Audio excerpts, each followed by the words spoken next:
It's time now for the Success is Subjective podcast. Here is your host and therapeutic consultant for young adults only, Joanna Lilly.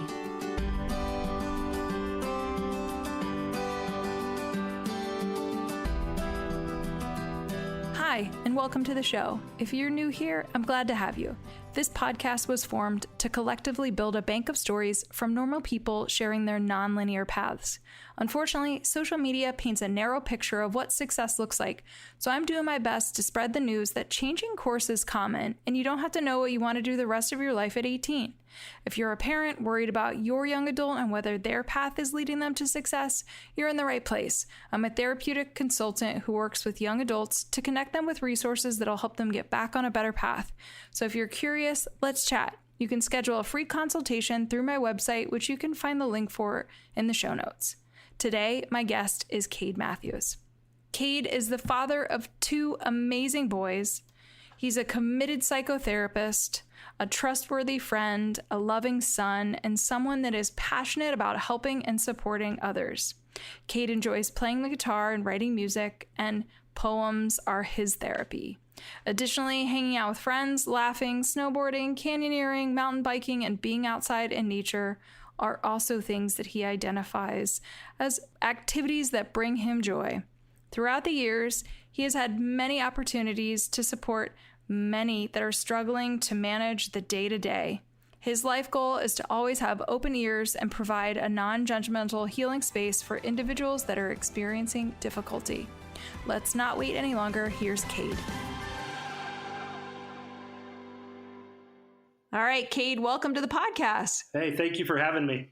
I'm excited because I don't know your story. I mean, we've spoken a couple times, but I don't know you. Yeah. I don't know you like I know some of the other guests that come on. So I'm actually just really excited for this because I'm going to be learning just like the audience is.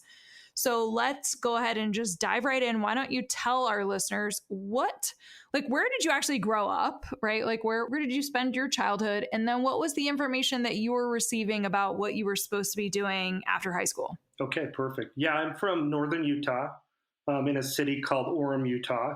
It's about 45 minutes south of Salt Lake City, for those that don't know where that is. Grew up there, grew up with, a mom and dad. I've got 3 siblings and lived in a community that was pretty structured in terms of what you should do, what you shouldn't do. And so since have kind of left that community in terms of the faith that I was involved in. I'll talk a little bit about that a little bit later in terms of how that kind of helped me with my academic success and what I'm currently doing now as a clinician. So yeah, I mean, typical, home where, it was like you go to high school, you get good grades, you do what you're supposed to do. After high school, you go to college, you get a 4-year degree.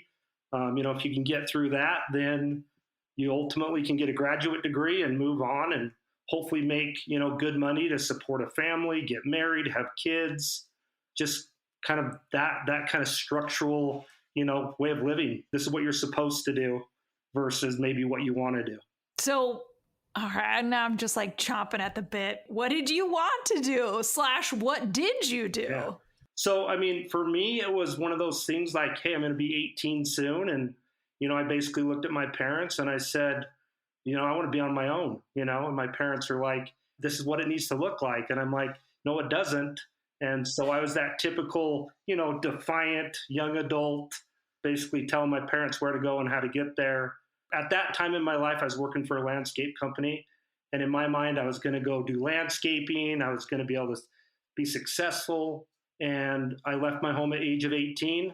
At the time, the owner of that company had a room in his apartment.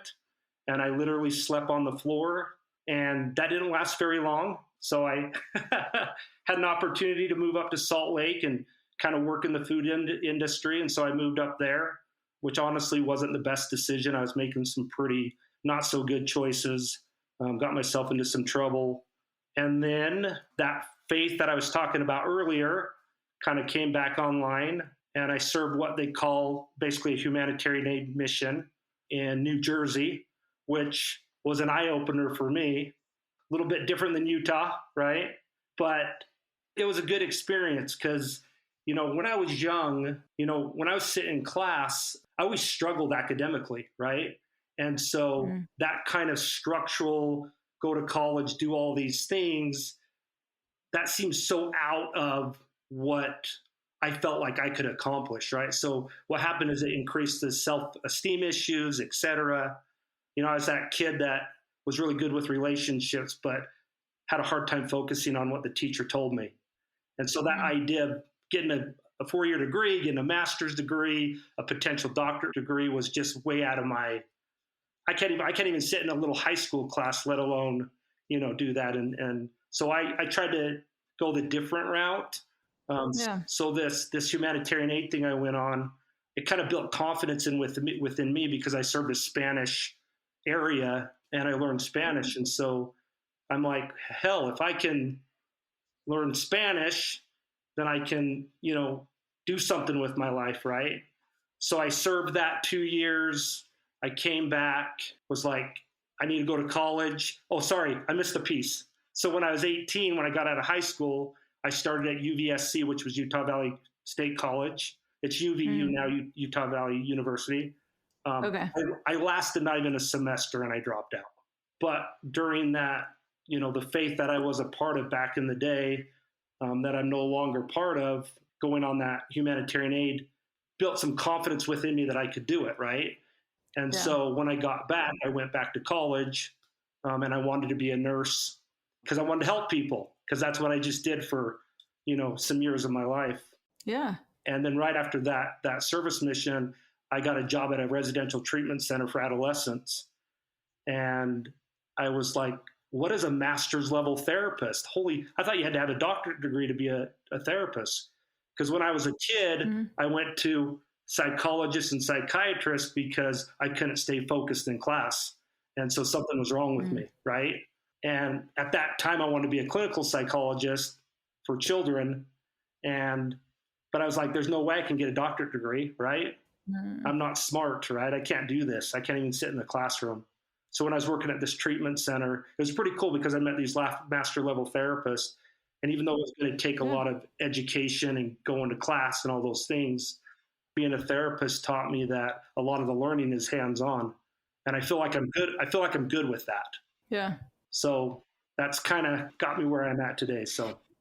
Yeah. And I'm kind of just like, I'm listening to you talk and I'm like, well, yeah, that makes sense, right? If your biggest strength is your ability to build and maintain relationships, right? It's in the like oral communication, interactions, rather than like written performance, then it makes perfect sense. But you're like, oh, I can be a therapist and yeah, I need a degree, but like, I don't have to have 8 more years of education. Like and you're literally building the plane as you're on it, which is like just getting your, what's the expression? Like cutting your chops kind of a deal. Like as a clinician, a lot of it's like you become a good clinician because you've been doing it for a while. It has nothing to do with the letters after your name necessarily.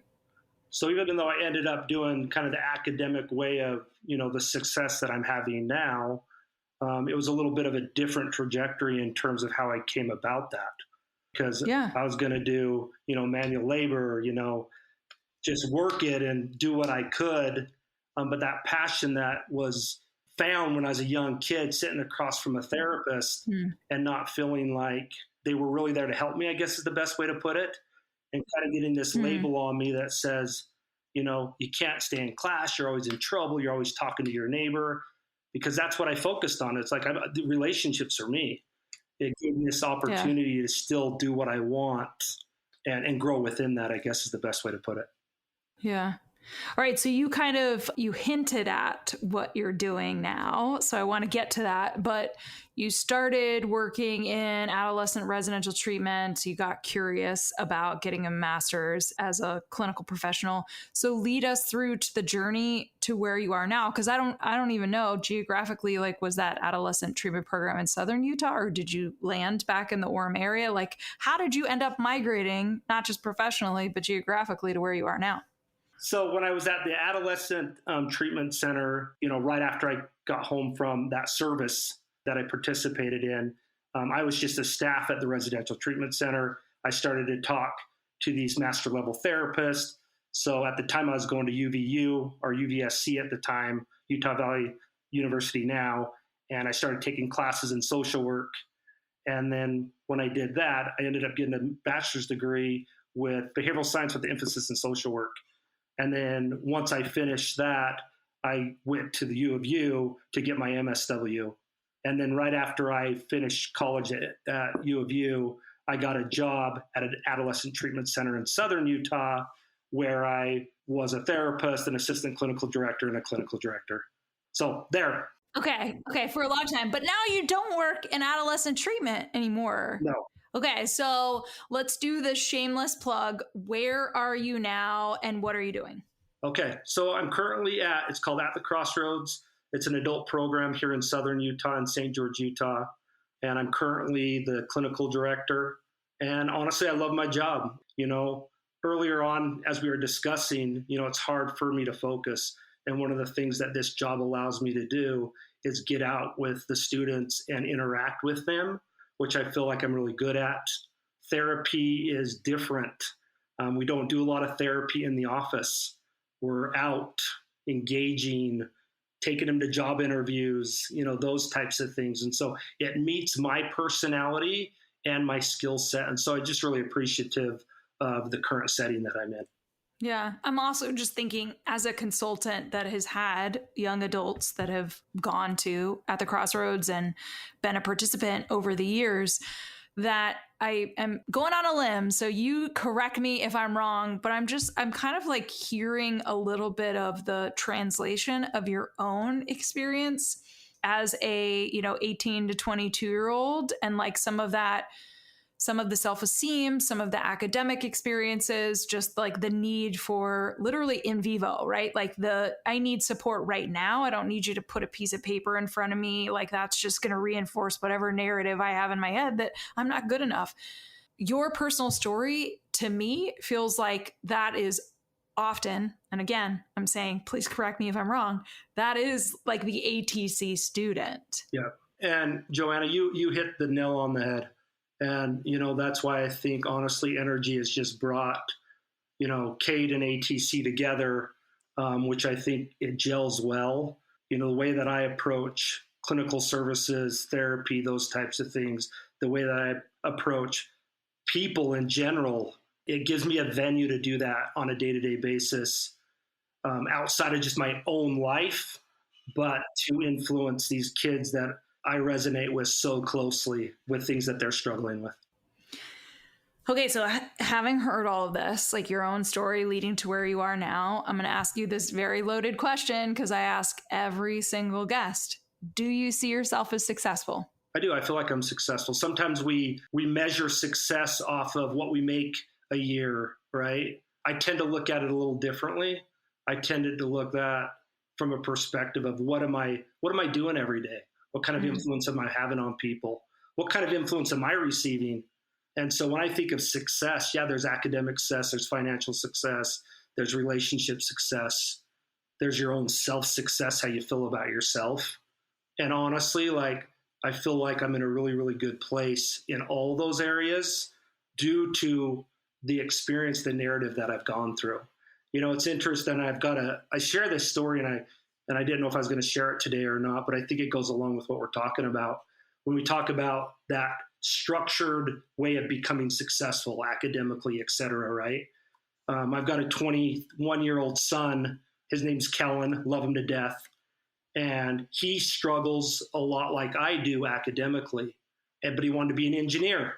And so he goes to Utah Tech, which is a local university here, gets into this program, lasts not even a semester, and comes to me and my ex-wife and says, I can't do this. But he still has this passion, right? I remember when he was a little kid, he would tell me, he's like, Dad, I'm going to pay you back for everything that you've given me, right? And I'm like, yeah, son, awesome, cool, perfect, right? But it's so cool because this kid that I love so much, I'm his dad, right? We sat down, we consulted, and he's like, you know what? I want to do auto mechanic. So he got into the tech school here locally. It's a 51-week program, rocked it, did amazing, did awesome. And now he's a mechanic at Honda Mazda, doing awesome. So. And to me, that's still like, that's an engineer brain. Exactly. So he's not off base. He just didn't, force the square peg in a round hole to get a piece of paper that wasn't really a fit for him. Instead, he needed to live a program that literally taught him in real time. Yeah. And how many of the kids that we work with, and I call everybody kids, are trying to get the 4-year degree or the master's degree or the doctorate degree or whatever that might look like. And when in reality, they might just be they might be a better mechanic than an engineer, right? And so I share that because I'm passionate about it because that's what I believe in too. But I've seen my own son go through that process. So, which I think is awesome. Yeah. I mean, you are living it. Oh my gosh. This is like, talk about layers of the onion, your own personal story, your adult child's journey, and you're also working in a program that is serving young adults similar to you. And just like that intersection, right, of all three like hats that you would wear personally and as a parent and as a clinical director are all overlapping in a way, but yet also demonstrating kind of different perspectives from different experiences. Did I articulate that correctly? I don't know. It's the end of the day for me. Okay, so let me ask this question. I might go a little off script here. That's okay. Now that you wanted to share the story about your son, and knowing that you're a clinical director for a young adult program and you do have interaction with other parents of young adults, is there, and let me put a pin in this for a split second, because the majority of the people that listen to this podcast are parents of late adolescents or young adults. And so the audience is you or like the parents that you're working with.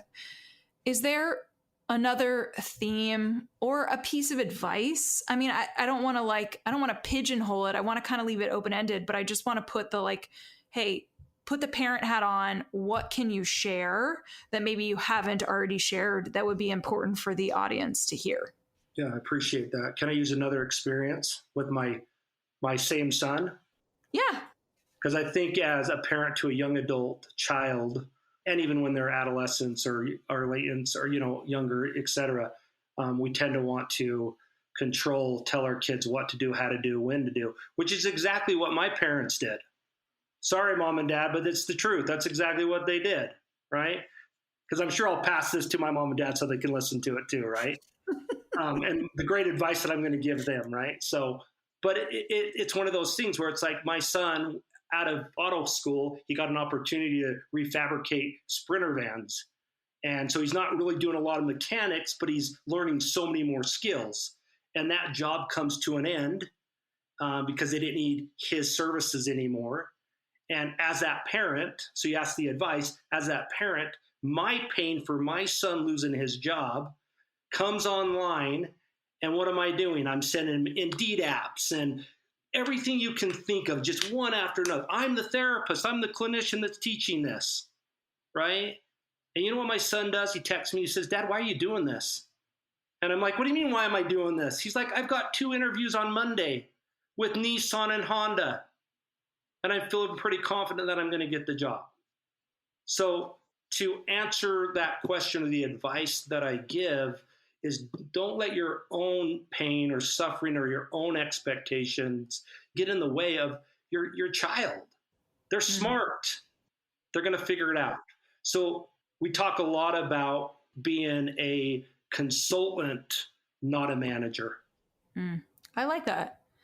And that also speaks to one of the things that I often tell parents too, is in situations like this, like you're talking about, hey, your own pain, your own experiences, you're projecting onto your kid, is you have to rein that back and you have to ask the question, because sometimes we don't even stop and ask, do you want me to come up with solutions for you, or do you want me to just comfort you? Yeah. Right? Do you want comfort or do you want solutions? Because 9 out of 10 times your kid, young adult, mind you, I know I'm saying kid, but it's your kid, is literally coming to you because they want to just share in not their pain, but their journey. And a part of the journey is you might lose a job, or you might end a relationship, or, you might drop out of school, whatever the case may be. But what you just shared for your story gets me really fired up about how quickly parents are to jump to solutions, whether it's because they're trying to protect their kids or because they're reliving some of their own personal experiences and trying to divert their child having the same emotional or mental reaction or spiritual, physical, like you name it, all the things. We're trying to protect them from experiencing what we experienced. Yeah.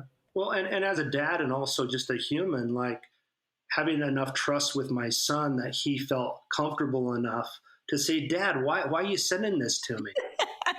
I love that he did that. Shout out to your son. He'd already figured it out, right? Yep. Like you said, kids are smart. Yeah. And my ears were big enough, right, to hear and listen what he was saying. Because it would have been really easy for me to be like, yeah, but, or start giving advice to him about those jobs or those interviews that he had versus just like, okay, bro, love you. I'm here to support you, whatever I can do. Yeah. And that's like what you're describing as that consultant role rather than manager is that can be a really hard shift for some of the parents that we work with. Yeah. I mean, that's the parent perspective of individuating, having a child that's individuating from you. It's a process. It's an evolution. It's your like turning of the page too, where your kid doesn't need you anymore. Yeah, exactly. It's kind of cool though. Yeah. Not to be morbid. We got to get excited about it. Like that actually is the goal. I tell the parents I work with all the time, I've got therapist written on my forehead, but I trip and fall every day too. So as I just painted that picture very clearly, right? Yeah, exactly. Well, Kade, I so appreciate you being a guest on the podcast, sharing your story, not just personally, but as a parent of a young adult too, and then tapping into some of what you're supporting with parents in a young adult transition program right now too. So again, trifecta, that's kind of what I'm hearing. So we will, just as a reminder, we have contact information in the show notes. This is my call to action for any parent that's listening that is curious to learn more about ATC or to just connect with Kade. As a parent, like parent to parent, I think it's really helpful to establish those connections. So please reach out. I know Kade is very welcoming and would be happy to respond to any of that communication. But Kade, again, thank you for being a guest on the podcast. Thank you for having me. That's it for this week's Success is Subjective episode. We want to thank our guest for joining Joanna on the show this week and for being willing to share your journey. This podcast would not exist if it weren't for people such as yourself. Stay tuned for our next episode, where you can bet it'll be another amazing human sharing their personal story with the world. Make sure you check out the show notes, where you will find contact information, website details, and all social media for our guest. If you're interested in being a guest on the podcast, you can email joanna@lilleyconsulting.com. Be sure to check out the lilleyconsulting.com website for additional resources outside of podcasting. Now, if you're listening to the show on Apple Podcasts, please subscribe. And while you're at it, feel free to leave a review. You can also download to listen to the Success is Subjective podcast on other popular podcast apps, such as Audible, Google Podcast, iHeartRadio, Spotify, Stitcher, and TuneIn Radio. Thanks again for listening in, and remember, there is no single path through life. Success is what you make it.